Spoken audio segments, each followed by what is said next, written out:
So before I introduce Dave, I'm Hywel Morgan. I'm the chair of NFFN Cymru.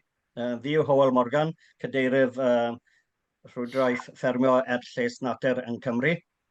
I'm a beef and sheep farmer from Brecon Beacons or Banner Brycheiniog National Park, and I'm quite passionate about this policy, and if hopefully we can get it right.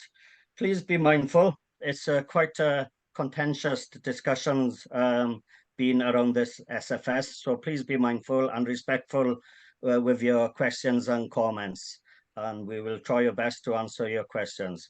And Dave, will you like to introduce yourself? Joel Howell. So yes, hello everyone, good evening. Thank you NFFN for the invitation tonight. So for those who don't know me, my name's David Ashford. I'm part of the land management reform team in Welsh Government. So it's my team responsible for the development of the sustainable farming scheme, and also for the implementation of the Agriculture Wales Act that came in last year as well. Little tiny bit of background at me. I've been with Welsh Government working on various kind of agri-environment schemes for 25 odd years now. I started out as a Tir Gofal field officer back in 2001. So I've been kind of working on these schemes for quite a long time. So in terms of all those kind of positives and negative lessons learned from all those other schemes that we can bring forward into SFS. So I'm quite glad to be here tonight talking to you about all of that. Thank you very much. Cheers, Dave.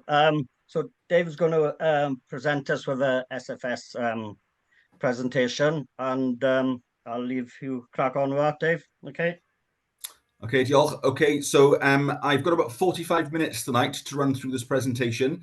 If anybody has been to any of the Welsh Government roadshows that we've had over the last couple of weeks, I'm afraid you're going to see a little bit more of the same. So it's the same presentation we've been delivering there, albeit a slightly slimmed down version because of the time constraints of tonight. And if you have been to one of the Welsh Government roadshows, you'll be aware that there's normally two or three of us delivering this presentation, but tonight it's just me. So yes, I'll be rattling through as quick as I can, and hopefully I'll be clear and as efficient as possible in getting the information across. But as Howell said, there'll be time for questions and answers later on. So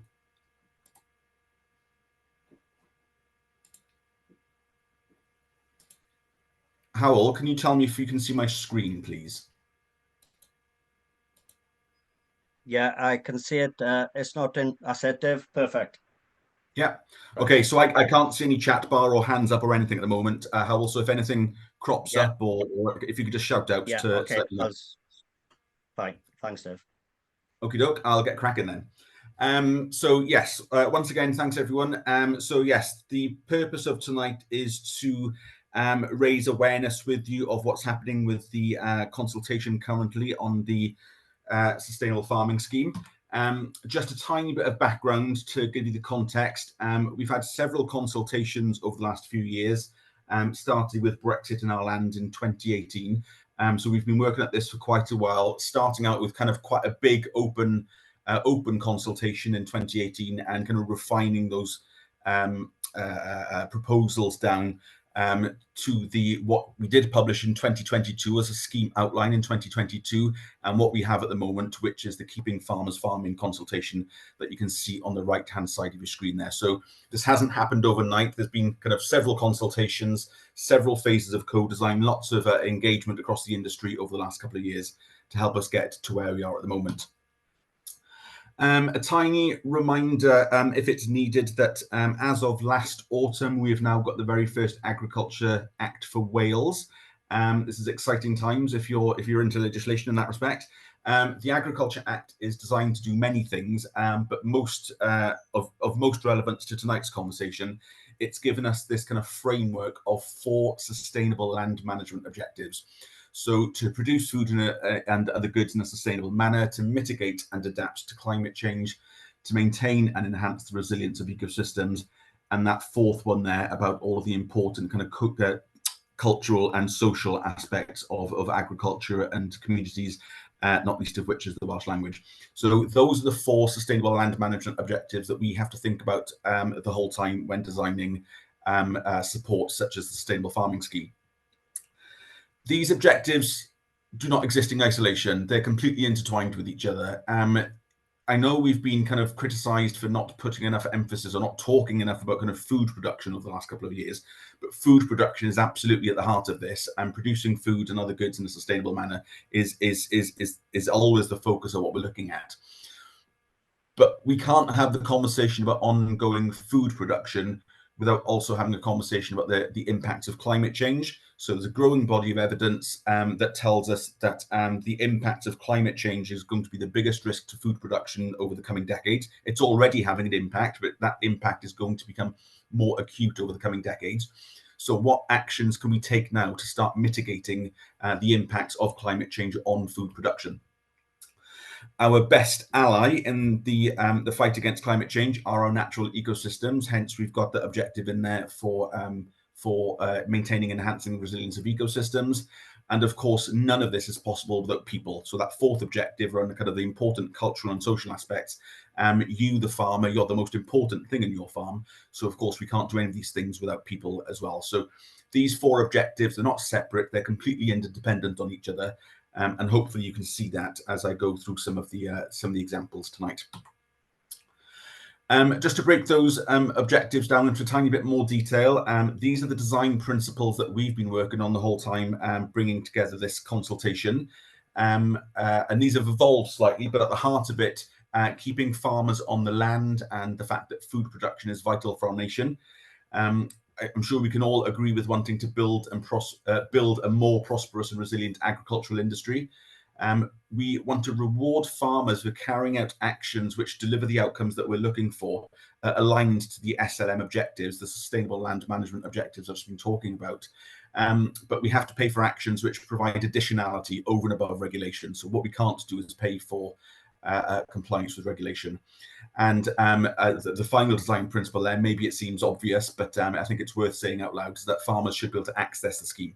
So in terms of the accessibility of the scheme and people getting involved with this, that's been an important principle that we've had to consider all the way along. So we've had all of these consultations, we've had the Agriculture Act, we've got the design principles, and this is what led us towards this consultation, which we published on the 14th of December, and it's open until the 7th of March.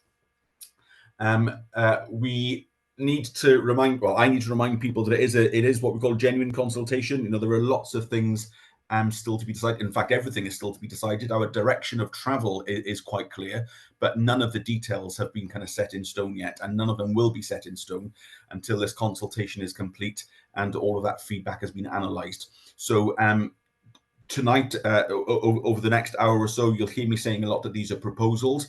So they all are absolutely proposals. Nothing is agreed yet. So that's why it's important to be having these conversations, but also important that all of you have an opportunity to respond to the consultation, either individually or as part of NFFN or as part of any other organisation that you're part of. So please, any ideas, any risks, any opportunities, any ideas you think that we've missed, please do feed that in as part of your consultation response, because that's vital information to us to help us kind of refine these proposals and then finalise the scheme later on. Before I get into the individual actions in the proposals, just a few high-level conceptual changes since the last publication in 2022. We've changed quite a lot of the kind of individual actions, but also changed some of the administrative processes as well, to make sure that we can enable maximum take-up from the start. So for all of those farmers who want to join the SFS in 2025, which will be the first year, we wanted to make it possible that as many people who wanted to join the scheme could from the beginning. We wanted to give people time to embrace all of the changes, and what we're referring to here is that the SFS itself, we're proposing a 3-tiered structure, so a universal layer, as we're calling it, applicable to everybody, an optional layer that sits over and above that, so more of a pick and mix that people can choose from, and a collaborative layer over the top of that if 2 or more farmers want to work together to try and deliver something that's bigger than an individual farm scale. We had lots of feedback from the 2022 co-design exercise that said, right, there's a lot of changes happening at once, and farmers need time to take on board all of these changes, which we absolutely recognise. So the focus of this consultation and the focus of this presentation tonight is on that universal layer, that initial universal layer that's kind of underpinning the scheme, with then the optional and the collaborative elements coming online within the next couple of years from 2025 onwards.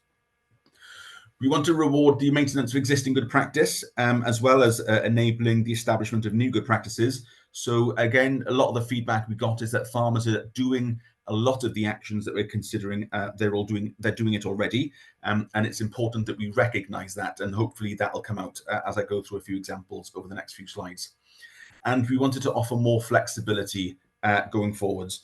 So in terms of the actions I'm going to talk about, hopefully you can see a lot more flexibility there compared to maybe some previous schemes such as Glastier or Tir Gofal, and also some of the kind of administrative procedures that I'll be mentioning later on, a bit more flexibility that we can bring in there also.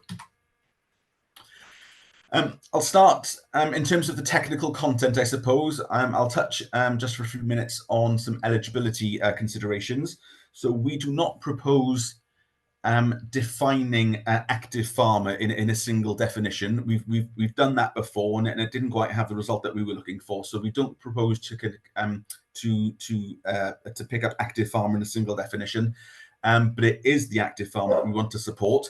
And instead, we've proposed a number of eligibility criteria to enable us to do that. So the first one might seem obvious. So the ability to undertake agricultural activity on agricultural land. The next bullet point here, the first half of this bullet point hasn't changed. We're proposing a minimum 3 hectares of eligible land to qualify for the SFS, but this bit is new. So 3 hectares or the ability to demonstrate more than 550 standard labour hours. We've brought that addition in because in direct response to feedback from the horticultural sector. So lots of very small scale horticultural growers out there producing a huge quantity of food, but because they're quite small scale operations in terms of hectarage, that they would have been kind of left out of these proposals. So as a response to that, we've suggested bringing in this additional or this alternative eligibility criteria of 550 hours. This next one is also new compared to the 2022 proposals, that the land that you bring in, you must have exclusive occupation and management control of it for at least 10 months of the calendar year. And based on the information we have, that gives us a good 95% plus of all agricultural land that we've got registered on our systems. That enables a good 95% of that to come into the scheme. So like I said earlier, so this ethos to try and enable maximum take up from the beginning. And eligible farmers must be able to achieve the universal actions as set out in the scheme proposals. So onto the universal actions themselves. There are 17 proposed. This number sounds huge. I appreciate that. If you were familiar with the proposals that we published in 2022, there's only one brand new thing in there, and that's around animal welfare. So all of the other actions, they've evolved, they've been tweaked, but all those other actions were there in the last set of proposals, albeit they have been split out. So the number looks higher because some things that were grouped together have been split out. Hence the number looks a lot bigger than perhaps it might have previously have been. You only need to complete the universal actions applicable to your farm. And by that, I mean, for example, last night I was down in the Vale of Glamorgan. There will have been some arable-only farms down there. And on this list of proposed actions, we've got 3 in there about livestock health and welfare. So if you're an arable-only farm, you've got no livestock on the place, and then those livestock health actions won't be applicable to you. So that's what we mean by applicability in this instance. Some of these universal actions do have different timelines for delivery. Most of them, the way we've set them up currently, most of them do require to be done within the first year of you joining the scheme, and then repeated or maintained annually thereafter. But there are some actions which have a longer lead-in time for perhaps reasons that will become clearer as I describe them a little bit later on.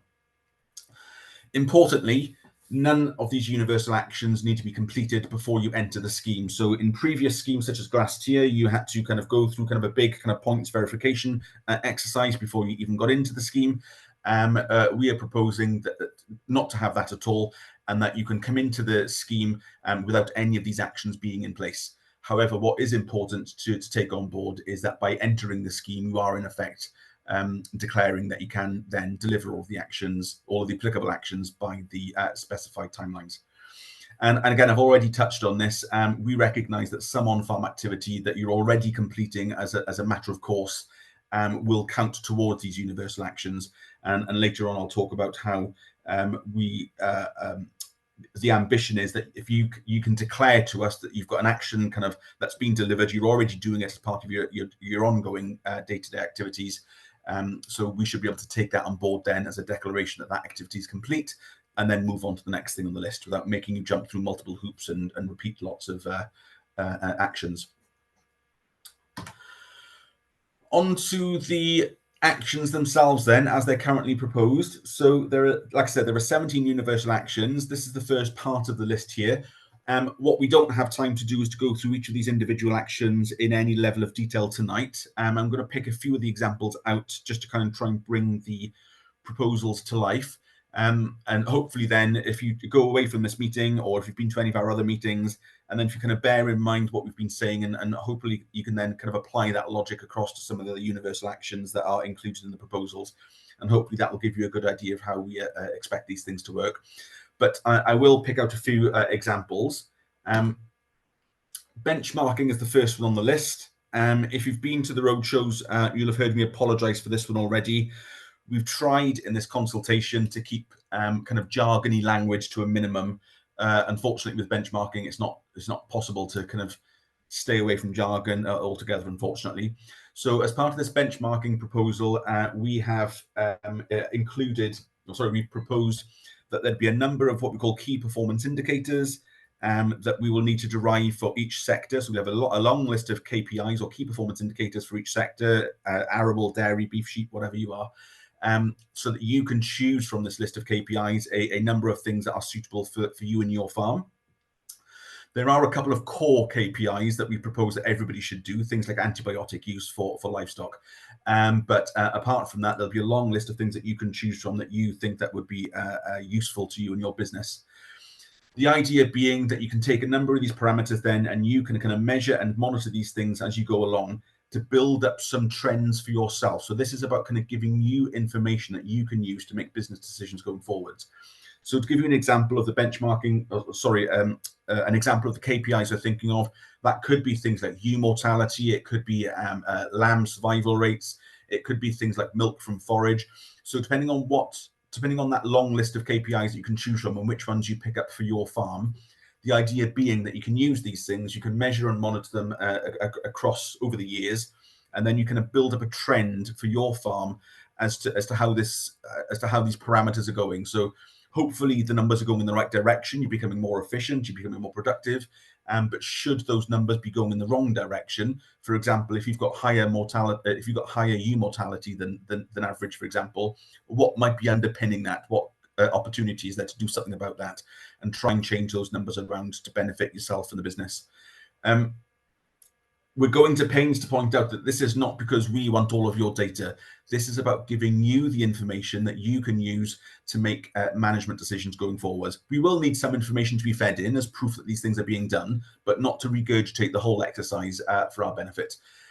I should also point out that the purpose of this action is not that if you come out in the top 5%, for example, that you get a bonus payment. If you come out in the bottom 5%, you don't get kicked out of the scheme. It's nothing like that. It's just about giving you the information that you can use to make those kind of those business decisions yourself. On the Nature Friendly Farming Network kind of a document that was circulated to me in advance, there were some kind of comments on there about KPIs. And I think specifically there was a comment there about making sure that if we are kind of comparing farms, that we're comparing the right farms, that we're comparing a relevant kind of cohort of farms. So if you're looking at something like, lamb survivability or live weight gain, it would be inappropriate to compare, native breeds on the top of the hill with commercial breeds in the bottom of the valley. They are not appropriate to compare. We get that. So we need to build those aspects in going forwards. I would ask that if anybody on the meeting tonight, if you are undertaking benchmarking, if there are elements that you found useful, if there are elements that you found less than useful, if you tried benchmarking but you failed because you didn't know how to you didn't get on with the system, all of that feedback, all of that kind of experience is useful for us to help us refine this going forwards. So if you can contribute that to your response to the consultation, that'd be really useful. And again, as I've already mentioned, some people will already be benchmarking, possibly part of your supply chain contracts, possibly part of your kind of farm assurance, for example. So what we are looking to do is if people are already benchmarking to a level equivalent to what we're looking for, then what we want to be able to do then is just to kind of take that declaration off you that this is something that you are doing already, and then you can move on to the next thing without repeating. I'll skip to soil health planning, number 3 on the list. Again, a lot of people will be soil testing already, and we recognize that. But if you're not soil testing already, we want to kind of put that kind of mechanism in place to support you to start doing so. So basically what this action boils down to is undertaking soil testing on at least 20% of the farm per year, with the idea then that if you test 20% per year, that's the whole farm over a 5-year cycle. I say whole farm, but not including things like your wetlands or your woodlands or your upland extensive grazing, for example. So more of a focus on your productive kind of improved agricultural fields. Again, it's designed to give you the information that you need, that you can make some kind of soil, some different or soil or soil management decisions going forward. It could be that your soil health is tip top. It could be that your indices are great, and that's great. And if the soil testing gives us that information and nothing needs to change, then that's good news. But if there are improvements that could be made, more targeted input use, more clovers, more legumes, kind of liming, maybe changing your kind of grazing pattern to a more rotational grazing pattern or mob grazing, for example. It's what you do with that information afterwards that's important. So the soil testing is a fairly kind of standard activity, I suppose, but it's what you choose to do that information afterwards that suits you and suits your system. That's what we believe is important. Again, we recognize that lots of people are doing this already, and you might be doing more than 20% per year, in which case we want to build that into the scheme to recognize that as well as part of the evidence gathering. But if you're not soil testing, the idea is that this gives people then the ability and the support and guidance to be able to start doing that. And a skip to habitat maintenance. I suspect that if you're part of nature-friendly farming already, then that you certainly appreciate the importance of integrating habitat management onto the farm. But just to say that the reason that we have this included in the list of actions is because, as I mentioned a few slides ago, we've got that sustainable land management objective in the Agriculture Act around kind of maintaining and enhancing ecosystems as our kind of key defense against kind of the climate emergency and also the nature emergency as well. So hence we've brought this habitat maintenance action into the scheme. If you have been in Tir Gofal or Glastir previously, you will appreciate hopefully that there's an opportunity here to bring an awful lot more flexibility into the scheme proposals. So myself as a Tir Gofal field officer back in the day, it would have been part of that scheme then that I would have given you quite rigid, quite inflexible kind of minimum and maximum stocking rates for your habitat areas. Those stocking rates worked for some areas, but they didn't work for all areas, and they didn't work for, well, certainly they didn't take into account whether it was a wet season or a dry season or what the ground conditions were. So our proposal is to allow you, the farmer, a lot more flexibility to manage or to make the management decisions on these habitat areas yourself. So instead, what we propose to do is to give you a description of the habitat that we're looking for, and the challenge there will be making sure that that description is understandable and clear and people know what it is that we're looking for. But the idea is to give you the description of that habitat, the outcomes that we're looking for, and then put it over to you and say, over to you, Farmer Jones, what decisions do you need to make to deliver these outcomes? So you know your land better than we do, you know your livestock better than we do, you can respond more quickly to the conditions of the season. If it's a wet season or a dry season or whatever, you can respond to that. And that gives you a lot more flexibility in terms of delivering on that habitat, those conditions that we're looking for. Yes, so a lot more flexibility there. Hopefully you can all recognize that there's a lot more flexibility that we're bringing in based on the feedback we've had over decades, really, of these previous schemes. understanding as well that there's a lot of kind of new a new way of working needed for Welsh Government here as well. So in terms of the way that we monitor and measure kind of farm performance, there's a lot of changes that we have to build in here as well, and we absolutely realise that. This is the second half of the list. I'm going to skip to woodland maintenance. I do have to mention the 10% tree cover proposal, which of course has been the most hotly debated topic. I will come on to that 10% business in a moment, but whether you've got 1%, 10%, 30%, however much woodland you've got on the farm, I just wanted to touch on our proposals for how this woodland would be managed as part of the universal layer of the scheme. Again, a lot more flexibility we can bring in here. If you were part of Glas Tir or Tir Gofal previously, you'll be familiar with the rule that we had of those schemes that we stock excluded farm woodlands as a matter of course. In the most part, we stock excluded farm woodlands. That worked for a lot of people, but it didn't work for a lot of people if they depended on those woodlands for shelter or shade or access to water, for example. So in order to bring more flexibility into the process, we are not proposing that you need to stock exclude your woodlands if it doesn't suit you to do so. But again, what we will do is give a more kind of a more flexible description of, not a flexible description, but a description of the outcomes that we're looking for to allow you the flexibility in how we deliver that. So we're not going to give you mandatory stocking rates. We can give you advisory stocking rates that we think are the best numbers to help you develop or to deliver the outcomes, but they would not be the stocking rates against which you would be inspected. So for example, with woodland, you decide how many animals to put in, you decide when to put the animals in, you decide when to take the animals out.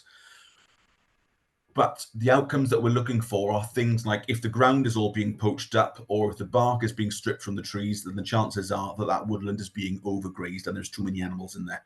So that that's the sort of kind of description of the outcomes that we're looking for. So you decide when to graze and how to graze, but those are the sorts of outcomes that we are looking for. I will come back to the 10%, I promise. The animal health improvement cycle. Again, if you've been to the road shows, you've heard me saying this already, but the caveat here is it's not that we've got an animal health problem in this country. We've got animal health standards that we can be proud of in the most part, but in a forward-looking, progressive, prevention better than cure approach, what opportunity is there to support you working with your vet in an ongoing process, an ongoing cycle of measuring and monitoring and improving to improve animal health on your farm, again, for the benefit of your animals themselves and the benefit of reducing your costs, improving your efficiency, and the health of livestock on a national level. So what opportunities are there to work with the vet to bring that in? There'll be a lot of crossover here with the benchmarking that I mentioned on the previous slide. So for example, if you choose to do that benchmarking, for example, on ewe mortality, and you find out that you do have higher than average ewe mortality, what could be underpinning that? What opportunity is there to work with a vet to work out what might be happening on your farm to try and turn those numbers around to benefit the business? So it really is designed to kind of benefit your business in that respect. We have had a bit of feedback on this one. For example, the difficulty of getting hold of vets, the difficulty of getting hold of the same vet more than once. So we appreciate there are some kind of capacity challenges in the industry there. So we have to work towards that to make sure that those gaps have been filled. So we've got our chief veterinary officer colleagues, they're working across the vet sector at the moment to try and identify and plug those gaps, ready for this to be part of the scheme going forwards. And I skip back onto the habitat and the trees, because this 10% proposal has been the most hotly debated topic, as I've said already. So the proposal is that at least 10% of the farm is managed as habitat, and in addition to that, at least 10% of the farm is under tree cover. So the habitat first. By habitats, I should have said this earlier, by habitats, of course, we mean things like it could be your peat bogs or your heather moorlands in the hills, it could be your salt marshes on the coastline, it could be your herb-rich, flower-rich kind of meadows. So we recognise all of those habitat types, things like ponds, things like hedgerows in good condition, all of those would count towards the 10% that we're looking for. We do propose that if you've got established broadleaf woodland on the farm, so that's woodland established broadleaf woodlands larger than 0.1 hectares, we would consider all of that as habitat. The woodland could count towards your habitat 10% and also your woodland 10% as well. We can only pay for it once, but we could count it towards both targets. If you've got 10% already, then we're not looking for you to create any more in the universal layer of the scheme. If you wanted to create more in the optional layer or the collaborative layer, that opportunity will be available to you. But we're not looking for any more than 10% in the universal layer. If you don't have 10% already, we've included a list of proposed temporary habitats that you can create on the farm to bring yourself up to that 10%. So things like fallow margins on your arable fields, or things like, for example, establishing kind of mixed species herbal lays, which is my favorite one. Definite agricultural benefits to that one. You can still graze it, you can still cut it. You can, you can refresh some tidal pastures with those kind of mixed herbal lays. Definite agricultural benefit to you. Additional ecological benefits in terms of pollinating insects, for example.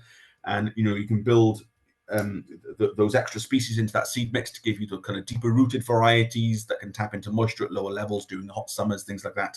So some real benefits to the habitat, some real benefits to the farm there in terms of these kind of mixed herbal lays. The existing habitats, I think this is an important point to make out. The existing habitats exist because they're grazed by livestock in the vast majority of cases, and they will only continue to exist in the future if they continue to be grazed by livestock. So these areas are grazed. Your livestock are the best management tool for them. And therefore, these areas carry on contributing to the food producing part of your farm. I think it's important to recognize that these are not areas lost to food production. And also, even those temporary things I just mentioned, like the herbal lays, like I said, you can still cut them, you can still graze them. They are temporary features. You're not locked into them as habitat forever because they are temporary features. They wouldn't be caught by that kind of EIA regulation of the percentage of sown agricultural species. So again, so they can be kind of moved around the farm, they can be ploughed back into rotation, so they're not lost from food production. I think that's an important point to highlight. In terms of the 10% tree cover, like I said, it would be disingenuous if I did not recognise this as the most contentious issue as part of these proposals of the last 18 months or so. But just a few kind of facts and figures to clarify first. All existing trees would count towards this 10%. So existing broadleaf woodland, existing coniferous woodland, existing individual trees dotted about your fields and hedgerows, even like old orchard trees, things like that. All of those trees would count towards this 10% that we've proposed. Again, like I said with the habitat, if you can then meet that 10%, then we're not asking you to plant any more trees.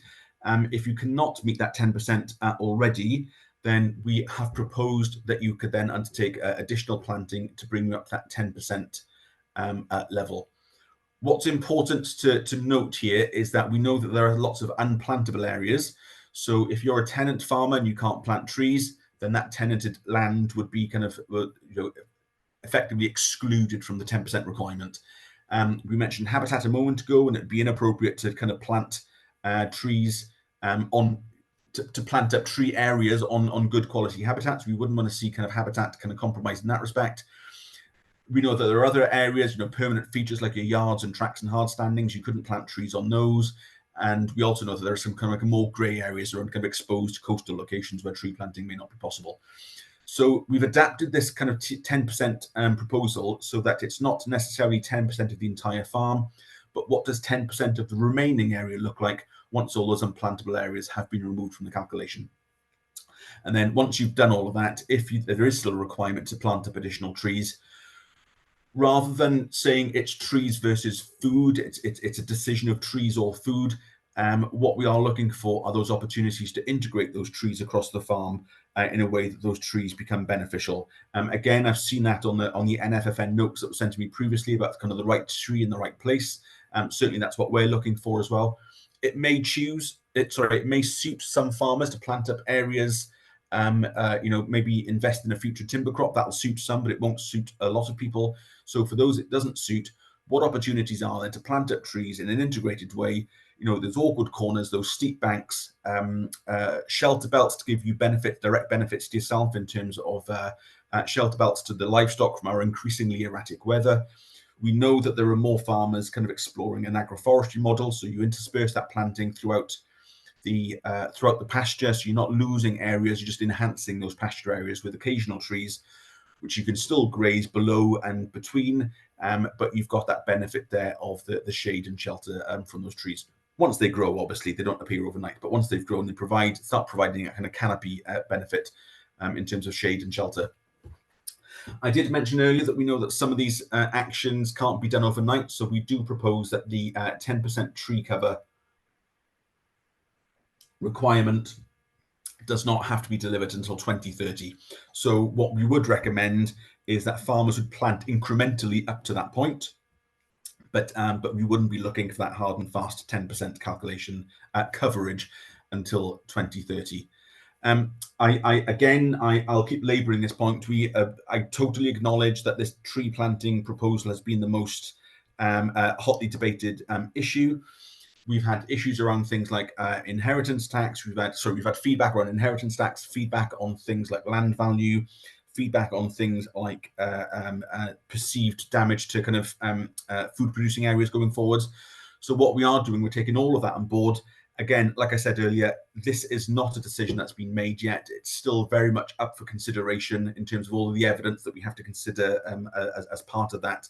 But again, as part of this consultation process, I do hope that you can feed in any of your experience or examples where integrating trees has been beneficial to you or has not worked for whatever reason, for any kind of practical reason.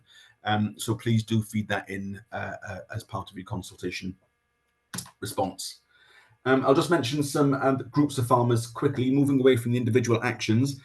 We know that tenant farmers, we've got a large and diverse tenant farmer cohort across Wales. And as the Minister always says, if the scheme is not fit for tenant farmers, then if it doesn't work for tenant farmers, it doesn't work at all. So we went through quite a long exercise last year of making sure that all of our proposals were accessible to tenant farmers. We had to make two major changes. One was the adjustments to the tree calculation, as I just mentioned. And the second major adjustment was that we did propose previously that SFS would be a 5-year contract, but if that's out of reach for lots of tenant farmers on shorter term tenures, then we propose to bring that back to an annual rolling annual contract. Cross-border farms, we know there's about 450 odd businesses, farm businesses that straddle the England-Wales border. Our proposal there is that as long as you can meet the basic eligibility requirements on the Welsh half of the farm, i.e. the 3 hectares, that you'd be eligible to join SFS. But we know we've got some more work here to do to refine the proposals, because what we would be looking for at a high level is that those same universal actions are delivered on these cross-border farms, but on the Welsh portion of the farm. But understanding that some of those activities around things like animal health, you don't plan animal health on a part farm basis, you plan animal health on a whole business basis. So we know that we've got some work to do there to consider how those actions might be applied to a part farm. Organic farming, there's an ongoing live conversation taking place at the moment with ourselves and the organic stakeholders to work out what gaps there could be between the proposals that we have and what's involved in organic registration, organic certification. So if there are some kind of gaps in between that we have to plug there, then we're considering those. New entrants, appreciate that the proposals in the consultation for new entrants might look a bit thin on the ground. There are some kind of barriers that we can remove straight away. So things like BPS entitlements, they'll be a thing of the past going forwards. So there'll be no entitlements, no quotas, nothing like that. So there are some kind of administrative barriers there that we can remove straight away. And we know that we can do things like supporting new entrants with skills and business development as part of Farming Connect, for example.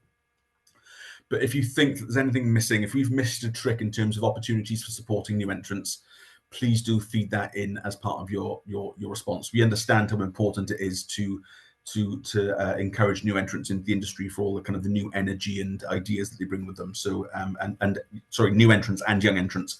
So if you think there's opportunities that we've missed, please do feed that in. Last but by no means least on this slide is common land. We understand how important common land is for all of the economic benefits to yourself, as well as the cultural, social, environmental benefits, too many to name, all those benefits generated by common land. But given the complexities and the challenges of common land, basically that boils down to that as an individual rights holder, most people have only got rights to graze within the rights that they've been allocated. So an individual cannot take responsibility for things like the condition of the peat or the condition of the habitat, for example. So those universal actions, as we've talked about, there are some real kind of stumbling blocks there in terms of how we could support the individual to carry out those actions on the common. So what we're proposing instead is that common land is supported separately through a collaborative model going forwards. Again, a lot more work to be done there. We understand the importance of common land, and we understand how much of a challenge it is to get the right proposals ready for common land. So, so we do know that we've got a priority piece of work there as well for common land. I'm going to move quickly onto the more administrative side of things because I realize that time is ticking on. All of the universal actions that I've talked about, they would be in exchange for receiving a universal baseline payment. That payment would be paid annually. It would be paid on a whole farm basis, and it'd be paid per hectare. What you can see on this slide are the four kind of the characters that we have to consider when kind of working out the payment rates. So things like habitat maintenance, woodland creation, they've got quite different considerations in terms of kind of pulling together the right payment model. So they're the different parameters we have to think about. And what you can see at the bottom of this slide there are the different kind of calculations that we have to do in order to build this payment for farmers going forwards. So costs incurred, income foregone is the relatively straightforward part of the calculation. And what we have included in the consultation towards the end of the document is a big long list of all of the different kind of aspects that we have to build into the calculation. So for example, I mentioned the animal health improvement cycle. So what's the cost of getting the vet onto the farm? What's the time investment from yourselves working with a vet to undertake this activity? So we've identified a long list of things there that we think that we need to kind of pick up as part of the costings. Again, if you think there's anything we've missed, please do feed that in. But the very last thing at the bottom of this slide is the important aspect. In terms of all the benefits we've talked about, in terms of the business benefits, in terms of improving animal health, etc., all those other social benefits that we want to be realised by this scheme going forwards. So increased carbon capture, increased benefits for nature, reduced risk of flood, improved water quality, all of those things which benefit everybody outside of farming, so that they benefit everybody across Welsh society. So how do we translate all of those benefits into a social value that we can build into this payment mechanism to recognise all of the work that you're doing and to recognise all the benefits that you're providing? So that's a really big, complex piece of work. So there's lots of people working on that at the moment to work out how best to reflect these social values.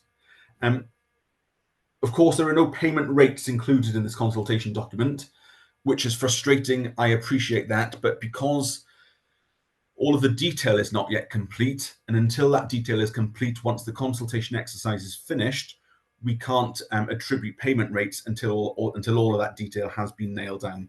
So whilst I appreciate that's frustrating for you to try and work out what the implication of these proposals are on your farm, that's the reason that we can't include kind of financial information at the moment.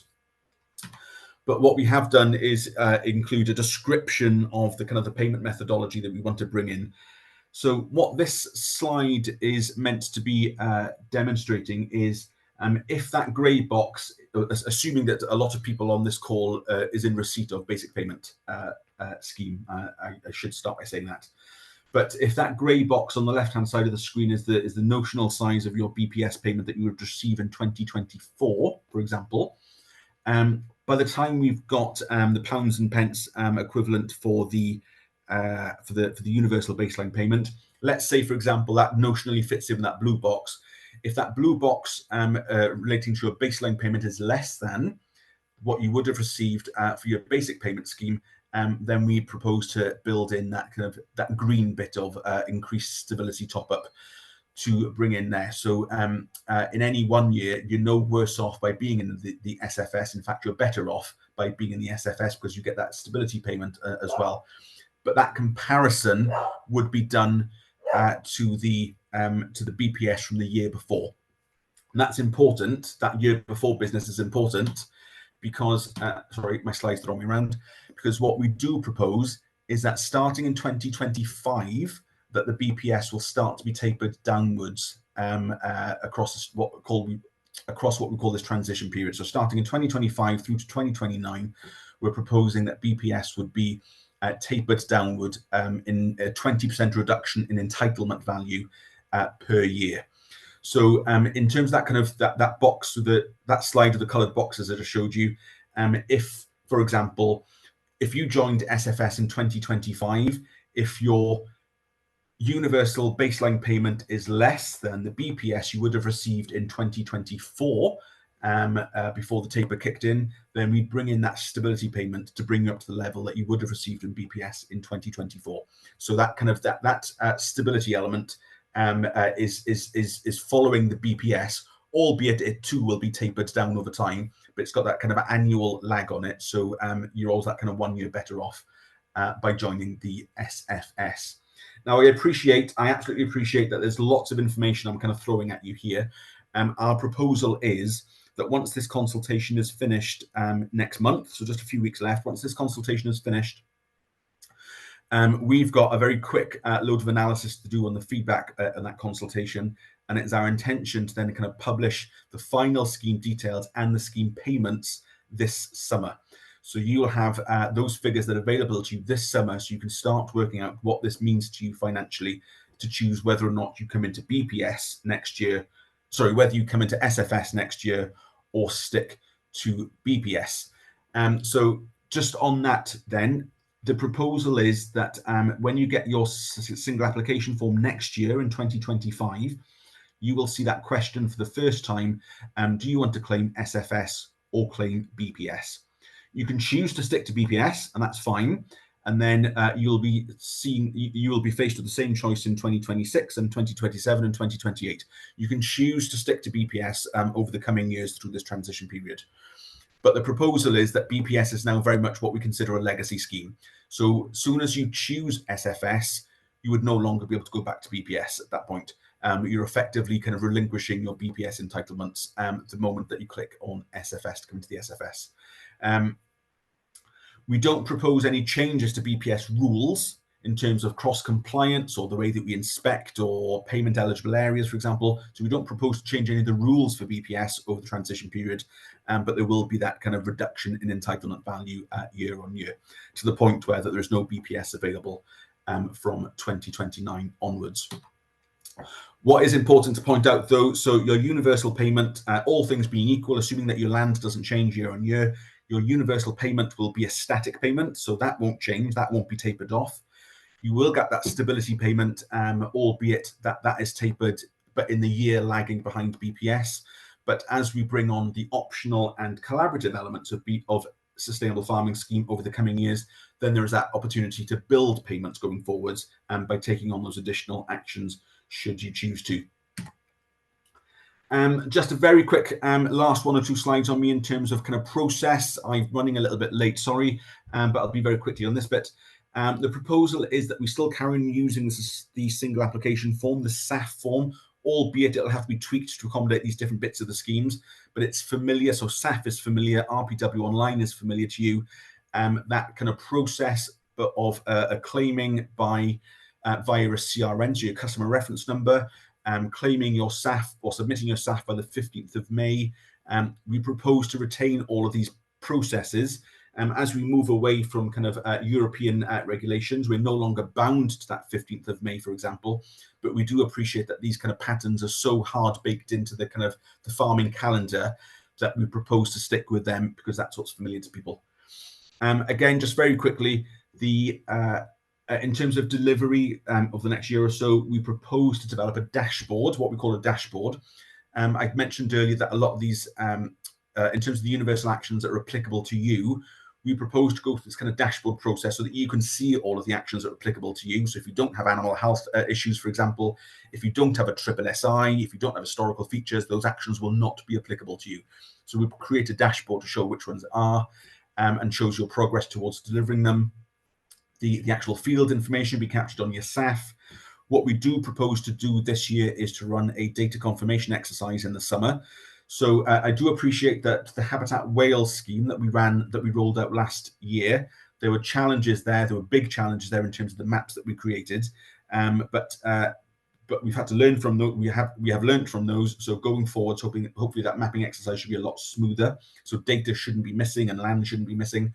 But we plan to run that mechanism again this year. There will be some different requirements and different parameters, and then that will underpin your SFS in terms of you knowing then whether you've got what percentage of habitat you've got, what percentage of tree cover that you've got, for example.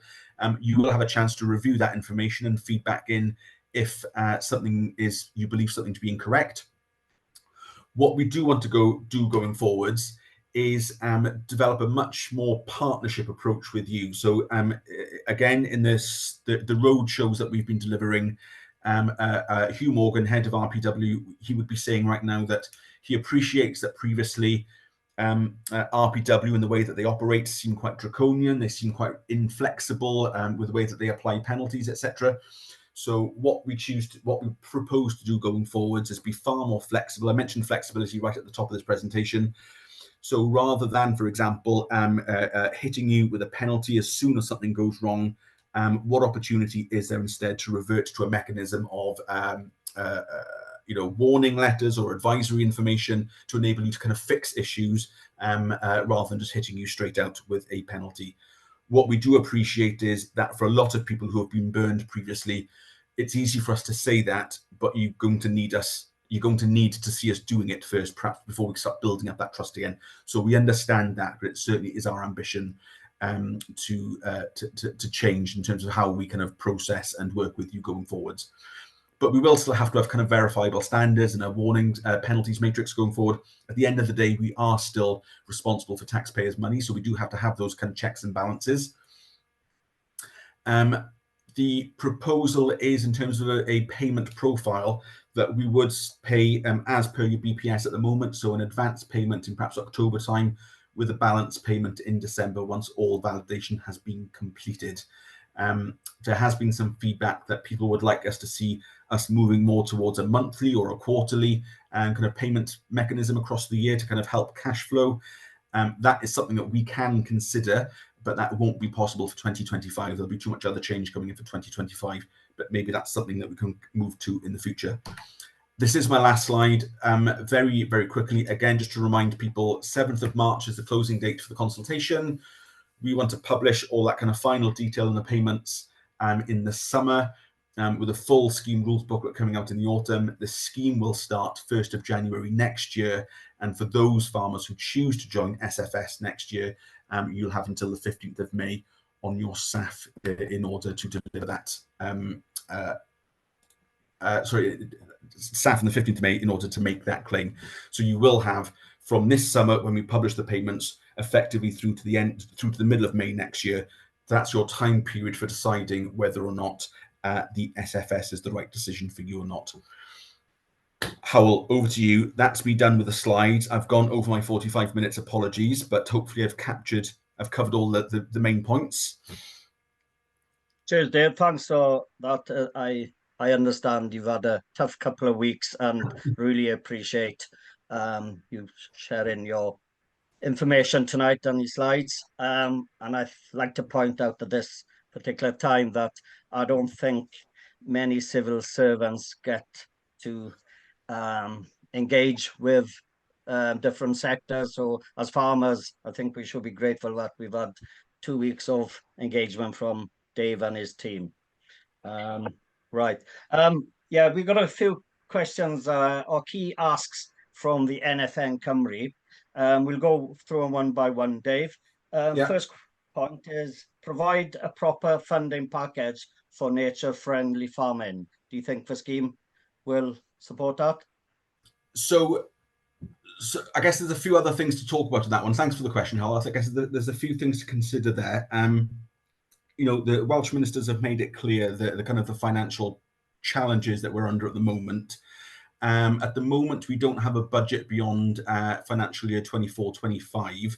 You know, so there's no certainty of budget beyond that point. This comes down to a political matter, however. That's for kind of Welsh ministers and UK government to kind of negotiate over. Of course, we've moved away from that more kind of comfortable 7-year kind of funding envelope that we would have had previously from the European Commission. But what we are looking to do is, once we've kind of finalised all of the consultation feedback, once we've got that kind of final scheme to decide upon, what we will be asking ministers to do at that point is to kind of almost kind of at risk, I suppose, but kind of make that kind of funding commitment for a 5-year programme starting in 2025. We see the SFS year for the long term, albeit it'll have to evolve over time as priorities, as evidence, as technology changes. We see the SFS evolving over the long term, but in terms of this initial kind of 5-year programme period, that's what we're going to be asking ministers to do, to commit to that. So I can't commit to numbers in terms of, you know, in terms of your ask about the kind of the proper funding package, but that's what we will be asking ministers to do, and that's why it's important. And again, people have heard us say this before previously, that the more that we can attribute all the things that we're asking farmers to do, the more that we can attribute those things to those objectives in the Agriculture Act, in terms of food production certainly, but in terms of mitigating climate change and kind of ecosystems as well, the more that we can assign actions to all of those objectives, the more evidence that gives us, the more power that gives us in order to kind of fight for and justify budgets going forwards. So certainly I can't give you any guarantees in terms of the size of the budget, but those are the things that we are working on at the moment to try and make sure that we've got the best funding package going forwards. Cheers, Dave. And I think a key message there was we need a good, healthy budget. Yeah. Okay. Point 2 is ensure that no farmer gets left behind.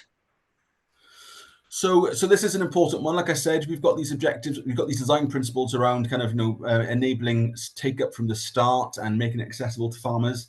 So certainly we've tried to design a universal layer that everybody can get involved with, albeit there will have to be kind of some separate considerations for different farms and different farm types.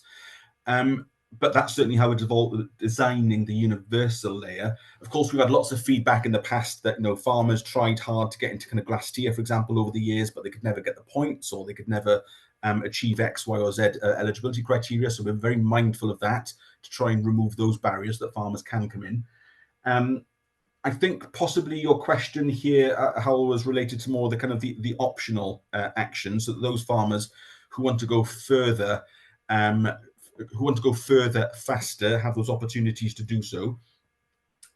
We have asked a specific question in the consultation around the optional actions. So in terms of the optional actions that we've proposed, at the back of the document, it's annexed to page something or other, page 83, I think it is, or 85 maybe. We have proposed a long list of optional actions that we're considering.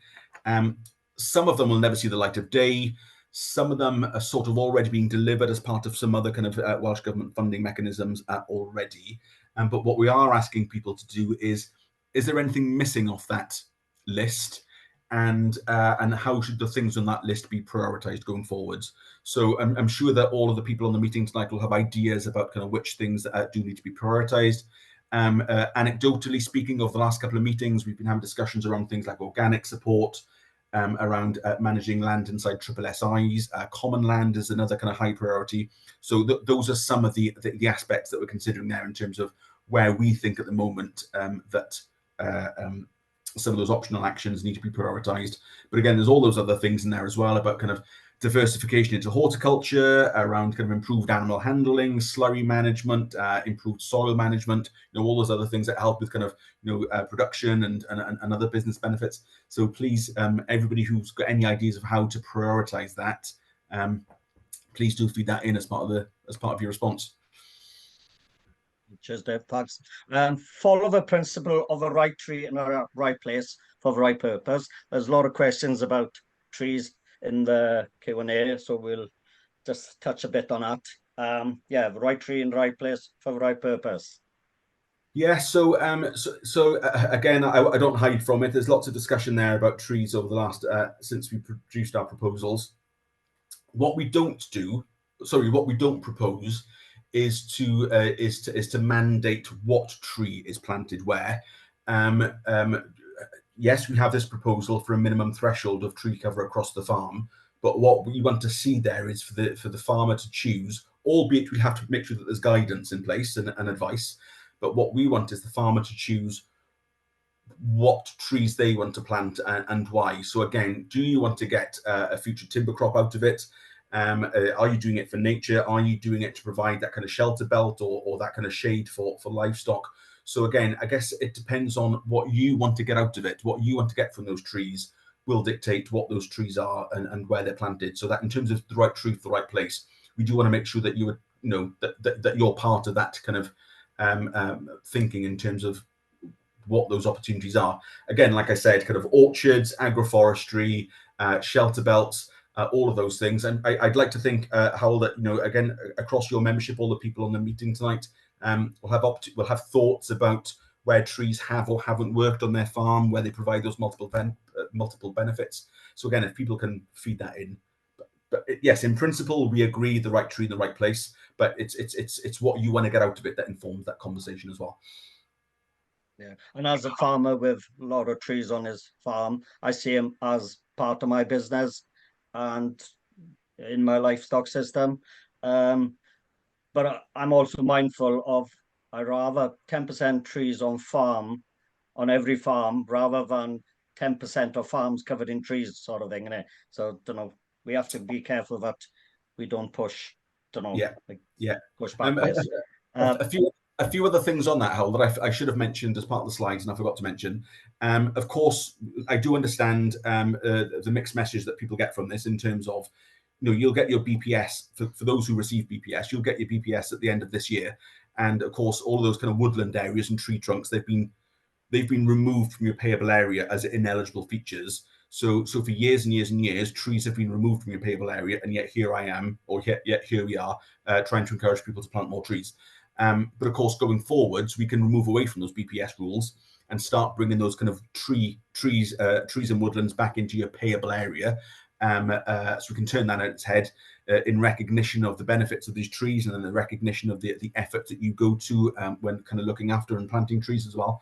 So what we are hoping is that people start seeing kind of a new value to their trees rather than perhaps what they might have been considering over the previous years where trees were more of a penalty.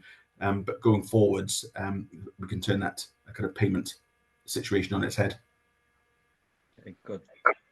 Payments that deliver genuine outcomes. So yeah, so I was scratching my head on this one a little bit just before the call started, and I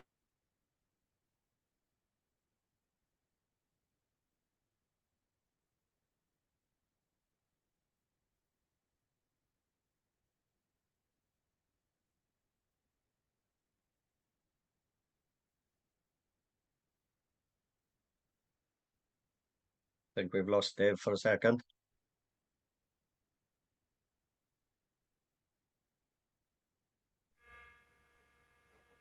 Bear with us, please, everyone. And get Dave back in the room. Sorry, Dave, we lost you there for a bit. Am I back? You're back. Yes. Sorry about that. I suspect that was my Wi-Fi. Apologies. Sorry for that blip. Where was I? Yes, payment for outcomes. I suspect what this question is about is that kind of comparison with the Burren project in Ireland, where people there are paid on a kind of a sliding scale depending on the outcome that they've delivered. I've also been really interested in this example. We don't think it's I think the complexity that goes with that we don't think that's appropriate for the universal layer of the scheme. So what you end up with there is people, a lot of people on different payment rates depending on where they are. So a lot of extra complexity and uncertainty there, and on all of the extra kind of monitoring that goes with that. It's not for me to say that we shouldn't do that. So certainly going forwards, if that's something that people want to propose as part of that kind of more optional level of the scheme that we can work towards and try it in that respect, then I think that's important. If that's what people want to feed back in. I think that the other thing that I think I've learned about this kind of payment by results from other projects is that only works in some areas and some habitat types, because you have to be able to kind of accommodate that level of change that you can monitor on a year-by-year basis. So, restoring a peatland, for example, might take, generations, certainly years, whereas you might get much quicker change on a hay meadow and more kind of flower species coming into a hay meadow more quickly, that you can monitor on a year-by-year basis. You can see change, you can manage change on a year-by-year basis. So I think there's complexities like that we have to consider as well. But no, certainly, if people think that's an important thing that we should be considering, certainly we're interested in any kind of feedback, any ideas you've got there to bring that into the optional layer of the scheme, but we're not sure it fits for the universal layer. There could be in the collaborative element as well, perhaps, could it? Yes, absolutely. Yes. Possibly. Yeah. Yeah. Okay. Yeah, and the last one, the right advice, guidance and support for farm level change, because there is a big change for farmers. Yeah, there is a big change. If people have been in kind of other agri-environment schemes the last 20, 30 years, perhaps they might seem quite familiar with what we're talking about in terms of habitat and things like that. But there are a lot of people who have never been in the scheme before, might wonder what the heck it is that we're talking about. So yes, we do appreciate that the right level of kind of support and advice and guidance needs to be there. We've had lots of feedback, as you can imagine, in terms of things like kind of mental well-being and farmer welfare, in terms of people being concerned about all these changes, and we appreciate the importance of that. What we do want to do in terms of support is, well, maybe not in terms of support, but in terms of familiarity. I've already mentioned things like using the SAF and using RPW online, so kind of processes that people are familiar with, albeit the few kind of changes and tweaks. We did mention, for example, in the last proposals in 2022, that part of those proposals was that every farm would have to undertake some sort of like a kind of sustainability review, and that we'd be putting the emphasis on individuals to kind of pull together their kind of habitat maps and their carbon assessments and things like that. Again, loads of feedback there to say kind of how kind of resource heavy that would be, how costly, how much pressure that would put farmers under. So we've internalized a lot of those processes. So we propose that, for example, then we can spit out this kind of habitat map based on the best information we have. So there's a mechanism there, or there's a step there that farmers don't have to do. We'll be asking farmers to check it, of course, and the guidance and instructions will have to be there with that as well, to make sure that farmers know what they're checking and why and what the implications are. But again, trying to internalize some of these processes to take that responsibility away from the individual, I suppose. And of course, it's the development of our Future Farming Connect support model. So what do we need to do with Future Farming Connect in terms of making sure that that process can support all the different things that might end up in the final scheme? So all the different activities around benchmarking, about soil testing, if they are new things that people aren't doing, let's think about, well, we are already thinking about it. It's not that we haven't started yet, but let's make sure that we've got that kind of Farming Connect process there to make sure that we've got that support mechanism needed. But again, any feedback as part of the consultation, Howell, in terms of, if we were having this conversation 20 years ago, we probably would have just put a big book through your letterbox and said, crack on with it. But, I think where we are at the moment, different forms of guidance. We can do things with little YouTube films. We can do things with little podcasts. We can kind of post things online, different things we can do with demonstration farms and discussion groups and things like that. So if there's all of those different aspects that we have to consider as part of this overall package of support, then we're all ears then in terms of how we can make sure that package is there, because different people will need different support for different things going forward. So we appreciate that. Yeah. And one personal question from me, Dave. Moving forward, I understand 2025 would be a bit complex, but from there on, could we have a more frequent payment, for example, every 3 months? So, because a lot of these outcomes we'll have to create and spend money. So would it be possible to have a payment system a bit more regular, help cash flow? And I think that would be a great incentive. Yeah, I think I mentioned that earlier, Howell. I think what's been suggested is that for next year, for 2025 at least, we will need to stick with the kind of the pattern that we have, because there are so many other changes coming in. But going forward, if that kind of more regular, for example, a quarterly payment is something that we think would be needed, then we can think about that. There is more. That's a more labour-intensive role for RPW to carry out, but that's not to say that we shouldn't do it or that we couldn't do it. We just need to kind of build that mechanism in going forwards if that's what we think is important. And yes, you're right. In comparison to BPS, for example, there is an outlay for some of these universal actions. Like, well, there'll be an outlay for all of them, but some of them are things that a lot of people are doing already, and that's maybe kind of built into their kind of budgeting across the year. But for some people, there'll be new actions. So yeah, if that's something that we need to think about, certainly I am making a note of that one again as we speak. To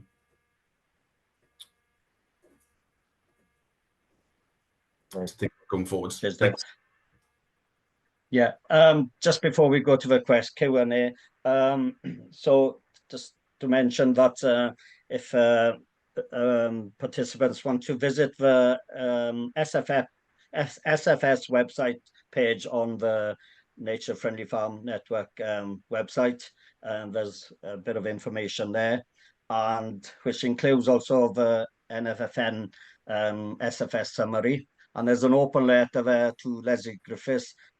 Could everybody have a look at that and sign it if you would like to and willing to?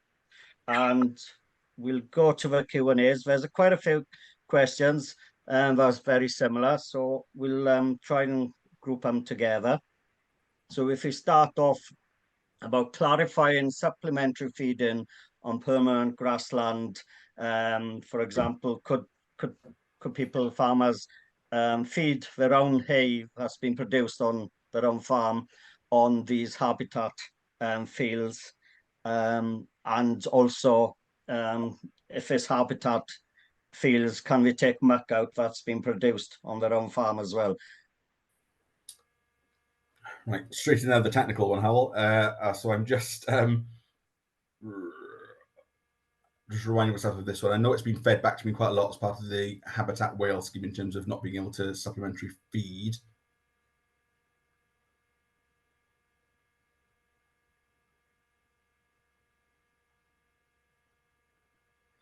I can't. Ties into the Habitat Wales scheme, yeah. Probably more than the SFS. So, but is it going to be the same for the SFS? I think that's a detail I think that we need to explore. And again, I think if that's something that that you all feel strongly about, then again, do feed that in. I can't find the right wording exactly there to revisit in the notes at the moment, if there is any. But if things like, sorry, I'll clarify again. Do you mean kind of feeding just with kind of hay, for example, or do you mean kind of hay, for example? Yeah. So bale grazing, or just chucking some hay out on for the cows, etc. Yeah. I can't. It's not for me to give you a yes or no at the moment. That is something that people have asked about. If you think that there's a way of doing that is beneficial, that reduces damage. In terms of, by damage, I mean things like kind of rutting and stuff as you're driving around with kind of bales, but also damage in terms of bringing in kind of extra nutrients, which kind of impacts on the field. So if you think that there are ways of kind of restricting that just to kind of hay, for example, please do feed that in. If that's a thing that is going to impact on a lot of people's ability to manage those habitats, again, please do feed that in. In terms of using muck, for example, I think that we have said that, I think that we're thinking that if that's a hay field, for example, and you are cutting hay and taking a crop off it, then a bit of kind of well-rotted manure occasionally, I think is beneficial there, or acceptable there. But again, if there are impacts on people in terms of if there are restrictions, if people have more than a certain percentage of habitat, and if there are restrictions on where they can spread manure, for example, if that impacts on the farm and your ability to kind of get rid of muck, again, please do feed that in. So I appreciate I'm not giving you an answer, Howell. I'm giving you I'm asking you, I suppose, to feed in what you think are the risks and opportunities associated with those practices, because I know for a lot of people they are important. So if there are ways of mitigating damage or opportunities there, please do feed that in. I'm going to say this a lot. I'm going to say this a lot, that I don't have the answer, and please do feed it in, because that's the point of a consultation exercise. We don't have all the answers. We don't pretend that we have all the answers. That's why we have these conversations with stakeholders and yourselves to get people to feed in. But please do so. Yeah. Yes, good. Hi, Dave. Thanks for the presentation. There's not many civil servants that choose to face the public, which I mentioned earlier. Could you please tell us more about the habitat baseline review, timing, mapping, when it happens, and where do we find maps? Also, how does this tie into the data confirmation exercise? Many thanks. So thank you for that, whoever made that comment. The data confirmation exercise. So Rural Payments Wales are working towards producing these maps this summer. I can't be more precise than this summer at the moment, but this summer is what they're working towards. The idea being that bringing together the information that they've got in terms of habitats, tree canopy cover, also things like if you've got a triple SI, if you've got historical features. So if and some of those other things on the actions that we've included. I'm trying to think of other examples. Maybe some of the deep peatlands. So where we've got that information to bring that together onto a map, which we then spit out to you this summer. The idea being, and I think this is where we can be more flexible and again more allowing of what information you want to give us compared to what we've been able to do previously, certainly last year with the Habitat Wales scheme. So what Hugh Morgan is saying from RPW is that because of the nature of this scheme, because it's kind of here for the long haul going forward, that and it has to be workable for you. So if you've got, we'd be asking you to kind of check that data. If you believe that data is correct, you can confirm it, and that's good. If you believe that data to be incorrect, then what we propose to do is to accept your declaration that that information is wrong, and we accept what you say instead. But that comes with a couple of caveats. So, for example, they've already undertaken an exercise where they've measured all of the tree canopy in Wales. Rather than mapping every tree down to the nearest 0.01, however many square meters, what they're doing instead is proposing to kind of attribute what they're calling a coefficient. So every tree will, so every individual tree, for example, will be kind of allocated a kind of a small, medium, large, very large tree, and then all that kind of area then will be aggregated up to give you kind of final kind of tree coverage. And they can do that exercise already, regardless of whether it still ends up being 10% or not. We can do that measurement now. So whatever that number ends up being, whatever the requirement ends up being, we can still do that measurement to see how you then compare to that final number. But again, what they want to do, so if, for example, something says it's a small, the system says it's a small tree, but you say, no, this is a medium tree, we'll accept it's a medium tree. If you say it's a medium, if we say it's a medium tree and you say it's a large tree, then we'll say it's a large tree. We'll accept that. If we say it's a small tree, but you say it's a very large tree, then obviously that's quite a jump, and that might kind of trigger a check then. But again, it's not necessary to say that you're wrong. Our data might have been wrong, and the mistake might have been on our side. So we do want to kind of accept the information that you're providing, but there could be some instances if someone just changes something very much just to kind of tip them from 9.9% over to 10.1%, for example, that might trigger a red flag to check that a bit more carefully. But that's not to say that that person making that change is not making an absolute correct, accurate amendment. Anyway, so the idea is that this map is spat out this summer. So you as an individual know what percentage of habitat you've got and what types of habitat, what percentage tree cover you've got, and then you can go through that kind of checking exercise, feed in any errors that you believe to be there, and then that then becomes effectively your habitat baseline map going forwards. So you know what your habitats are, what your habitat area is, what your habitat types are, what your tree cover area is. So if you need to create more or plant more trees, then that is effectively then your baseline map to work from going forwards. Great. Good, cheers, Dave. If a farmer has several parcels of land that are not contiguous, can the habitat and woodland targets be met on one of the holdings for all of them, or do they need to have 10% of each on each holding? Can I ask for clarity on that question? So we're proposing that this is done as a whole farm scheme, so all the land under a single CRN, all the land under a single customer reference number. So that land might be dotted about 30 miles away from each other in different field parcels. But if it's all the same CRN, then we consider that in a whole. So all of your habitat might be on that parcel over there. All of your trees might be on that parcel over there. But if it's part of the same customer, if it's part of the same CRN, then we would look at all that together. So we're not looking for, if you've got satellite fields dotted about, we're not looking for 10% of each field to be habitat, as long as you've got that kind of those percentages overall. But if they're different CRNs, if you've got more than one business, we would treat those CRNs as separate. Right, thanks. Could you define a well-kept hedge as part of a woodland habitat, i.e. not flailed wider than 3 meters, question mark? So we've proposed, so in terms of hedgerows, we have proposed, again, I'm going to go back and check. We've defined what we consider a hedgerow in good condition to look like. So at least, so at least kind of 2 meters by 1.5 meters, whether that's too tall and 1.5 wide or the other way around. So that's what we're looking for there. So a hedge of at least those dimensions, a nice thick bushy hedge. We've said stock proof in its own right, even without fences. But again, that's kind of triggered quite a lot of that feedback in terms of the difficulty of making a hedge stock proof without fences. So we're immediately reconsidering kind of that aspect of the criteria. So that's what we're looking for a hedge to look like over the course of the SFS. Appreciate that you don't get a hedge into that condition overnight. So if it needs to be laid or coppiced or whatever, it takes time to kind of generate that condition of a hedge. So we've proposed 5 years to get that condition. So what we have said, if the hedge meets that criteria on day one, then we would consider that as habitat that would contribute towards your 10% habitat requirement. But we don't consider that the hedgerow itself would contribute towards the tree cover requirement. Now, I get that that's confusing and disappointing for a lot of people. We absolutely understand. We absolutely recognise the benefits of hedges. Again, multiple benefits for all sorts of reasons. And we certainly want to kind of value them. We've proposed that they're valued, that they're counted towards the habitat, not towards the tree cover.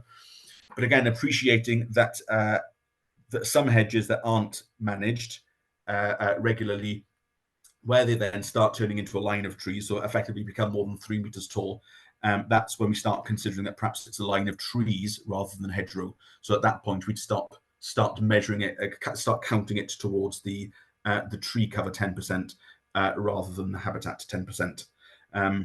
So that's the current proposal. I know people have strong feelings about that, so there's lots there still to think about. The other element about the hedgerows is that we've proposed that a good hedgerow has a tree every 50 meters on average. I think the on average bit is important. Again, if it's a roadside hedge, or if that's a hedge overhanging some kind of buildings, for example, perhaps there may be limitations on where you want to kind of establish your kind of hedgerow trees. But that 50 meters on average is what we're talking about, rather than every uniform 50 meters. And again, those individual trees then, as they get more mature and they start creeping above that 3 meter level, developing a canopy over 3 meters, then they would be counted as individual trees and would count towards the tree cover 10%. Are there any restrictions regarding height of land? We have land at 1,000 feet, for instance. Presumably that means restrictions in terms of the tree planting. So yes, we've had quite a bit of feedback saying kind of exposed coastal locations and exposed high altitude locations where a tree wouldn't grow. If we're that high, I'm assuming, maybe I shouldn't assume this, but I would imagine that a lot of land over that high is probably classed as a habitat of some sort or another, where we wouldn't want trees to be planted anyway. But should there be kind of land eligible for planting that would otherwise be eligible for planting, but it is so high that the exposure means that a tree wouldn't grow, then yes, we are considering that as a more kind of case-by-case basis, I suppose. So I think it's more black and white. If you're a tenant and your tenancy precludes you from planting trees, that's almost a very black and white kind of issue. But if you're in an exposed coastal location, or for example, or maybe a high altitude location, that might need to be more of a kind of a farm by farm, case by case approach to work out whether or not these areas are plantable or not. But we certainly are considering those exposed upland sites. Yeah. there's lots of questions around trees and hedges, and are wide, tall hedges considered as woodland? Yeah, to go back. So to go back to what we said then. So at the moment we're looking at kind of canopy over 3 meters as tree. So counting towards the tree requirement. But what we have had people say feedback is that, you know, I'm managing hedgerows, but I am managing those taller hedgerows. They are trimmed, they are shaped, but we're managing them at 3 meters or above. So we've had that kind of bit of feedback as well. So if anybody has any kind of strong thoughts about whether that 3 meters is the right cutoff or not, again, please do feed that in. But that's our working assumption at the moment. Thanks. We do not have animals of our own. We take tack sheep in we take tack of animals in. However, we have been members of Glasgow Takeover for many years and HWS now. That is ancillary actions. Are we eligible to join SFS without their own animals? So we've proposed that if you're managing the agricultural activity and if you've got control for 10 months of the year, then that you're eligible for SFS. So if you're the owner there, if you're making the decisions on how many animals come in, you might be the one responsible for doing all the soil testing, for fixing the fences, all those sorts of things. So if you're undertaking that active management, albeit that those animals don't belong to you, I would suggest that you would be eligible for the scheme. What I'd be interested again in feedback in terms of that kind of 10-month eligibility, in terms of those kind of eligibility criteria more generally. If there are people there that think they might fall foul of those proposals, again, do feed that in. I am by no means a tenancy expert at all, but that's what we're getting at. So I get similar questions the other way around. You know, I'm grazing this land on short-term grasslets. Am I able to bring this land in? So I get the same question, but the other way around. So I guess it really depends on who's making those management decisions, who's taking the risk, who's getting their hands dirty, I suppose, in terms of the day-to-day farming. So there could be different implications there for different people, depending on what individual arrangements you've got on your farm. And just to point out, if anybody needs more clarification, we can contact NFFN for some advice as well, or just get in touch and try and meet Dave at some point in it. Will all land currently permanent pasture or other semi-natural habitat need to remain as permanent pasture, other semi-natural habitat, or is it just for 10%? So there's more of a regulatory kind of answer to this question rather than the scheme itself. So if land is habitat, I think I mentioned it earlier briefly, but I only very quickly touched on it. Land that would be classed as habitat, so land that would hit the description in the EIA regulations, so the Environmental Impact Assessment Regulations, the EIA, that describes habitat as land with less than 25% sown agricultural species, basically less than 25% ryegrass and white clover. So if your land is classed as habitat according to that description, then that has to stay as habitat. That's a regulatory requirement. That's not an SFS scheme requirement. So whether you come into the SFS or not, whether you were previously under Glass Tier or Tier Govel or not, if your land is habitat, then it should be maintained as habitat, and it shouldn't be agriculturally improved unless you go through a screening process and see whether that's eligible or not. So I think it's important to be clear about that. In terms of the SFS, we have proposed, in terms of the universal area of the SFS, we've proposed breaking all on-farm habitats down into, I think it's 11 categories. We've suggested 10 or 11 categories, from, for example, wetlands, semi-natural kind of dry grasslands or hay meadows, through to kind of woody habitats like orchards and scrub and things like that. So any land that you've got that would be classed as any of those 11 habitats, and that's the land, and those are the categories, and those are the areas that we would spit out on part of this data confirmation map this summer. What we are proposing is that all habitat would then have to be managed as part of the scheme.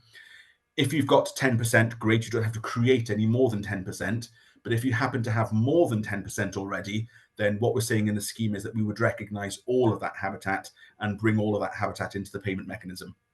So that's a bit of feedback that we got from the last period of co-design in 2022, where a lot of farmers fed back to say, look, we are going to the effort of managing these areas already. It's over and above 10%.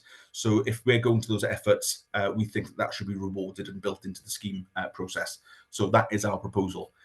One caveat to that, not that habitat can be improved and kind of improved agriculturally, but what we have proposed to allow a bit more flexibility is that if you've got the 10% comfortably and you've got more and more habitat over and above the 10%, if we go through some sort of appraisal mechanism, yet to be determined, but if we go through an appraisal mechanism and work out that you've got land, you've got habitat, more than enough habitat to meet your 10%, but some of that habitat is not in great condition. So maybe it's just kind of rush dominated, kind of rubbish, damp grassland, or it might be kind of like brackeny slopes with nothing much growing in between, growing underneath. Then maybe some of that habitat, that kind of marginal quality habitat, maybe that can contribute towards your tree planting area if you've got tree planting to do. So designed there to give you a bit more flexibility, and also appreciate that it doesn't necessarily have to be kind of habitat or trees, but trees integrated in some of those habitat areas that can actually be just an enhanced habitat in its own right. So a bit more flexibility that we plan to bring in there. But I think it is important to point out, going back to my original point, sorry to be a broken record, but that bit about if it's existing habitat, then it has to be managed and retained anyway, but that's regulation, that's not SFS. Right, thanks. Couple of questions about natural regen of trees, which can be quite productive as well, but due to the timescales of the slow natural regen, will they be counted, or is it just newly planted tree covers that will be counted? So I'm really interested in natural regeneration. I think that's a really important aspect for us to consider as part of this going forwards. But understanding the limitations of that. So if you've got existing areas of woodland, I suppose, and if you need to create more woodland cover to meet your minimum requirement, so if you've got existing areas of trees, existing areas of woodland, and you're just looking to expand those areas slightly, if there is natural regeneration already taking place, then I'm quite keen to explore how we can build that in. It reduces your costs of buying more trees. It reduces the impact of having to use things like plastic tubes and all the rest of it. So if you're just expanding those existing areas, I'm really interested in the potential of natural regen. But I guess in this kind of 5-year period that we're looking for, I guess we're kind of only really looking at areas where that natural regen might already be taking place, and you've got an opportunity to kind of protect that and bring that on, I suppose. I think that's also quite important for things like maybe kind of steep gullies or deep or steep banks where kind of planting in itself might be kind of difficult or dangerous, but that's the area that you'd like to kind of expand your tree cover into. So I'm really into that. I think it's really important as well to think about what that means in terms of that local, that immediate kind of site local kind of genetic material and that local provenance. You've got your existing kind of seed stock spreading out rather than having to bring in plant material from elsewhere and what that might mean. Again, we've had feedback on things like the number of trees available in tree nurseries. What are the risks of bringing in kind of imported stocks and bringing in more kind of plant disease with that if we're bringing in trees from overseas? So I do think it's important that if there is an opportunity for natural regen, that we allow that. But of course, the further you get from established woodland, the longer that takes and probably then becomes less feasible. Thanks. Will Farming Connect be expected to run a lot of training around the SFS, or will organizations such as the NFFN be asked to help education and knowledge share to help farmers transition? So I do think there's an opportunity here for all sorts of organizations such as yourselves. I think that we're going to be, this is a personal opinion that I think that my seniors would agree with. I think going forwards, we need a new sort of demonstration farm, for example. So Farming Connect, they do great things with demonstration farms, but it's never really been a kind of a key focus of them in the past in terms of managing habitats and woodlands and integrating those areas into farms. So I think that going forwards, we need a new sort of demonstration site, new sorts of support networks and kind of mentoring and things like that. So I'm personally, I'm wide open to that conversation about kind of what organizations like NFFN could bring into that. We'll have to be careful around kind of governance and making sure that advice and guidance is correct. It's not for me to talk about how we might procure those kind of support mechanisms going forward. So in terms of the way that kind of the Farming Connect contract is procured, it's not for me to comment on that and how other organizations might be able to get involved in that mechanism. But I do think going forward that there are new and additional skills that we need to bring into the mix. And if that means bringing in new groups or new organizations, I think that's really important. I'm making a note of this one. Right, thanks. If we don't have to be doing all the universal actions to join the scheme, will we have any payment at the start of the scheme before we complete all universal actions, or only after completion? So the proposal is that you would receive, if you enter the scheme on day one, like I said earlier, you're effectively committing to deliver all those actions by the required timescales. So what we're proposing is that you get the full payment rate from day one.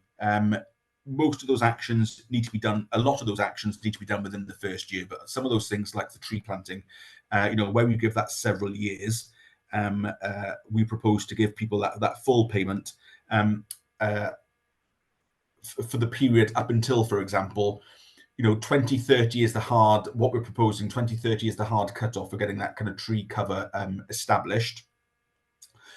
So we propose that we give everybody the full payment up to that point. If when we get to 2030, for example, that you have not created that tree cover, or you choose to leave the scheme by that point, we are not proposing to then retrospectively reclaim any of those payments.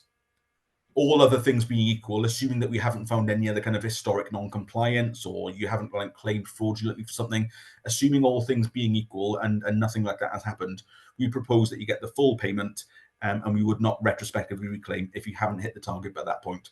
But our proposal is that from 2030 onwards, things like that tree cover is at that point then a hard target. And if you haven't got that tree cover by 2030, then you would, there might be barriers to you kind of progressing in the scheme in that respect, unless you can do all that planting kind of immediately. So I'm assuming that question kind of boils down to that kind of tree cover issue rather than anything else. Most of those other activities, like I say, need to be done kind of on an annual basis. So we'd be looking for that kind of progress towards completing them throughout the year and then, annually. So there shouldn't be that kind of long period of not knowing that something's been done. Yeah. Will there be a support package for native breeds? Native breed livestock, we've put that in the optional layer, recognizing absolutely the benefits of native breeds. I think the proposal has been previously that we use the native, I can't remember what it's called. Is it the Native Breeds at Risk Register? I can't remember now what it's called. Proposing that we use that. Yeah, these must be registered pedigree animals from a native breed as defined in the UK approved list of native breeds at risk. So that's what we've proposed previously, but as an optional level action, not a universal level action. I do know that back in kind of glass tier and tier, well, not so much tier grovel, in glass tier times, what we did have is difficulty in proving the pedigree of some of those animals. I think some of those kind of breeds were so niche, and the pedigree societies just weren't there capable of producing kind of like pedigree certificates or the paperwork or anything to kind of prove that. So there could be some kind of some checks and balances to consider there. But yes, is the answer to the question. We are considering native breeds. Okay. And quick question around carbon calculators. Are you likely to choose one calculator? So we have proposed a carbon assessment would need to be done by every farm coming into the SFS, and we've proposed that carbon assessment is by means of a carbon calculator, and we have proposed that we use the same carbon calculator across Wales, across the whole industry. What we're not doing is proposing which carbon calculator that should be. So I know that there are dozens, if not hundreds, to choose from. I know that they've all got their pros and cons, and some are far more complex than others. Again, I'm no expert in carbon calculators, but the proposal is that that we look for a single carbon calculator. We do not propose to create our own. So there's no proposal that Welsh Government procures or creates its own carbon calculator. We're looking for feedback on what's the most commonly used, kind of most accessible, user-friendly carbon calculator being used across the industry, and is that an appropriate one for us to then adopt going forwards. But again, we're getting feedback. We're asking feedback on that one. What we do propose is that once we've established which carbon calculator that might be, if the agreement is that we arrive at one, and whichever one that turns out to be, what we do propose is that as part of the data collection exercise through kind of SAF or through your habitat baseline review map, for example, what that then might give you is kind of chunks of information that then you can lift out of that to more easily be able to populate your carbon calculator going forwards, in order to make that process easier for people. But yeah, so feedback on which calculator people are using, pros and cons of different ones that you've used. If you think there is a good one that we should be using, I know AgriCalc, for example, is a commonly used one. So if people think that's the right one to use, again, all feedback and experience beneficial, please. Last question from a Q&A. There's loads more questions, but sorry, everyone can't round them all. Will the information from Habitat Wales scheme be carried forward to the Sustainable Farm scheme? So I do think that there's, you're testing me on this one. I think that there are some differences that we are looking for. So differences in terms of how we processed some of the data and differences in some of the areas that were eligible or not eligible in Habitat Wales scheme that people think should be eligible for SFS. So for example, I know, for example, I had a question a couple of days ago on if there's a part field habitat area. I believe that might have been excluded potentially from Habitat Wales scheme, but going forward in SFS, we would look to be allowing that area if it's a part field habitat. I think that there were areas such as triple SIs, that if there is not an existing triple SI agreement or an existing glass tier on the triple SI, for example, then that was not eligible for the Habitat Wales scheme. But we proposed it will be eligible for SFS going forwards. So there will be differences in terms of how we treat some areas and in terms of eligibility. So there'll be some real differences there. In terms of the actual data, though, so I know that there were challenges with the data, and lots of habitat was misclassified, and areas of land were missing off people's maps, and I'm sorry that people went through quite an awkward process of trying to appeal that or get their maps corrected. I appreciate how difficult that was, but the habitat data that we have is the habitat data that we have. If it's out of date or if it's wrong, we don't have new habitat data to kind of overlay that. But again, what we are saying may be a bit more flexibility compared to what we were able to do last year with Habitat Wales scheme. If people tell us that the data is incorrect and needs to be updated, then our proposal is that we accept that information that you give us. If you it's not an appeal, it's not as far as an appeal, but if you say it's not that, it's this, then the proposal is that we accept your word for it, and we accept that as Habitat going forwards. And I appreciate that's quite a different approach to what we were able to do last year with the Habitat Wales scheme. Great, Dave. We'll leave it there with enough questions for tonight. We're run over quite a bit. Can I just say a big thank you, Dave, for your time tonight and all the work your team are doing with this consultation. I do understand this is quite a difficult one to get farmers to change their mind. And yeah, no, big thank you for you. And just a reminder to everybody to have a look at the open letter to the Rural Affairs Minister. And if you have any questions and you want help with a consultation response, send Rhys an email at rhys.evans@nffn.org.uk. And just one closing remark from me. Lots of farmers are asking, why don't we subsidise food production? Could the Welsh Government get a little statement out there that I think I might be right in saying this, that you cannot subsidise food production anymore? Maybe we need to get this message out a bit clearer. Anyway, thank you everybody else. Everyone that joined the webinar, and thanks Dave again, and and anybody who would ask questions, we'll try and respond to them in time, and we'll send you an email with a response to your question if it wasn't answered tonight. Os diolch yn fawr pawb. Diolch pawb. Good night.